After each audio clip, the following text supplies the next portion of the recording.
تعال اقول لك فين تاني. السلام عليكم. انا اسف بقالي كتير ما بعملش فيديوهات، بس اوعدكم الفترة اللي جاية هيبقى في فيديوهات كتير. في غلطة كتير مننا بيقع فيها في القواطيع وفي الاوبن كيتشن، ان بعد ما فتحت المطبخ زي كده المفروض ان انا هعمل بار فابنيه بقى. وانا من وجهة نظري ان ملوش اي لازمة انك تبني مباني هنا. هنعمل بار بس تبقى اليونت بتاعت المطبخ نفسها، اليونت الخشب، لان المباني هتدخلك في حوالي 20 سنتي ويست او هدر، وبند مباني بند محارة ومتخنة الدنيا، وممكن ما تبقاش ظابطة مع زاوية المطبخ. فادي نفسك الحرية ان البار والمطبخ كله يبقى قطعة واحدة. حتى لو عايز تعلي جزء في الرخامة بتاعت البار اعملها من الرخام او من الخشب.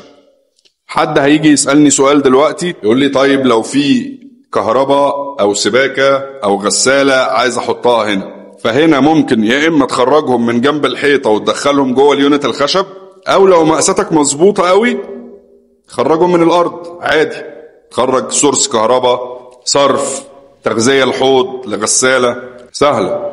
بس بجد ان انت تبقى قفلت التصميم والمقاسات بتاعت المطبخ على الحيطة اللي انت عاملها بيعمل مشاكل كتير قدام، في الزوايا، في تقسيم الدرة في المطبخ، هلاقي الدنيا مش مظبوطة. زائد ان بقى في الاخر بلاقي نفسي محتاج اعمل فينش للحيطة دي، هعملها دهان ولا هعملها محارة ولا احطها حجر ولا اعملها مش عارف ايه، في حين ان انا ممكن من نفس ديزاين او لون المطبخ افنش اليونت اللي باقيه، او لو حتى عايز اعمل لها ديكوريشن فانا هعملها على اليونت نفسها، وهتبقى بتتحرك معايا 2 سم يمين 2 سم شمال، وهبقى استفدت بال 20 سم الاستورج في درج او في عمق ضرفه او في وات ايفر.